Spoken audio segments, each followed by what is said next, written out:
Hello and welcome to Hugh'S News, your daily roundup of the headlines, as we take a look at what's going on in the world of news. A look at the news now. Syrian rebels ready for peace talks. Met detective jailed over news of the world leak. French minister to visit Mali to thank troops. And welfare row over EU immigration. Lib Dems warn Tory coalition partners against acting in discriminatory manner. Over at Al Jazeera, Hollande visits Mali amid army abuse claims. Dozens killed in Pakistan army post-attack.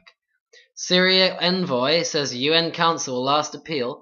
And deadly clashes in Cairo as Egyptians rally. Over at the Socialist Worker, and it's join the fight for the NHS. Health strike wins support in Yorkshire. Bosses announce cap on births at Whittington Hospital, and teachers demand the NUT union call strikes.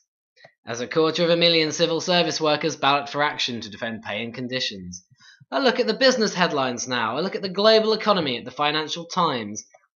US seem to plod along despite data clash. Conflicting figures on employment and growth posed a conundrum. IMF acts over flawed Argentine economic data. Manufacturers start year on a solid footing, and the Dow Jones hits 14,000. Climate change now, and tigers are under threat from disappearing mangrove forests. Report shows vast forest shared by India and Bangladesh is being rapidly destroyed. Mali, conflict with Islamists halts climate adaptation projects. Al Gore attacks George Osborne's short-sighted approach to climate. And US carbon emissions fall to their lowest level since 1994, thanks to those energy-saving technologies.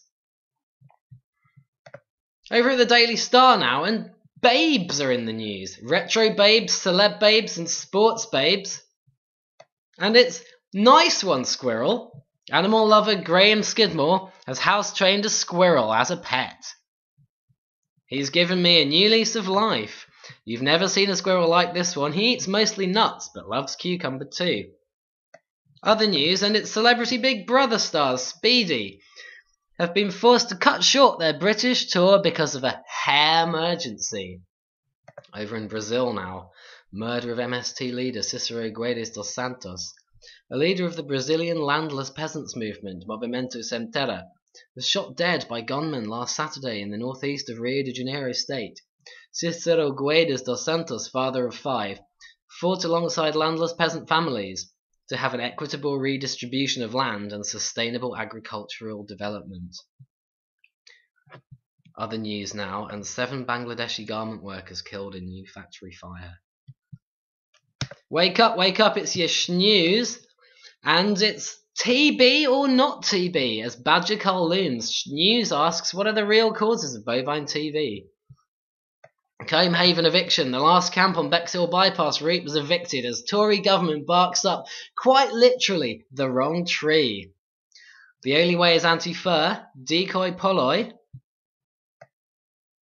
And it's Calais Cops question time. Following evidence of cruelty against migrants submitted by solidarity activists, French police are under scrutiny from Defender of Rights. Industrial relations now. Breaking news, all hail black cabs are saved. Unite welcomes good news for British manufacturing as iconic brand finds a buyer. Strikes are inevitable, says NUT, after £700 pensions bombshell. BBC journalists begin work to rule over compulsory redundancies, and justice at last as General is convicted 12 years after beheading journalist. Unions condemn Lewisham downgrade decision, and MP's West Coast Rail report shows franchise system bleeding to death. PCS calls off tomorrow's strike after jobs win. Unite begins further negotiations next week after Department of Transport lifts compulsory redundancy threat. Elsewhere in Labour news, in Tasmania, successful 20-year unionising drive at the Rio Tinto mines. In Mali, the International Trade Union Congress welcomes Mali dialogue and rejection of extremist violence against trade unionists. While in Belgium, police use water cannon on steel workers protesting massive job losses. Over in Australia's Northern Territory, and the barramundi fishing season is underway. And it's the hottest Northern Territory January on record. Territorians have just suffered sweaty, cranky and beer-soaked through the hottest January since records began. An MLA is accused of using funds from an Indigenous organisation that was set aside in part to help Aborigines living in poverty to fund her election campaign, the ABC reported. And there's a double city stabbing in Darwin City. Over in Ghana now.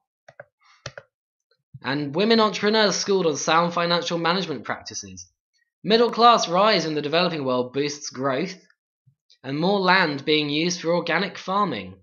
Over at the United Nations now, in Mali, UN Genocide Advisor warns of reprisals against Tuareg and Arab populations. Survey by UN Health Agency shows major gaps in cancer control and care, and Russia must drop draft bill that would penalise homosexual propaganda. Fighting deadly hate speech requires multi-layered approach, says UN official. Elections and jobs are critical for Haiti's current and future stability, says the outgoing UN envoy. Over at the New Internationalist, activist news, last camp standing at Combe Haven, a chronicle of resistance.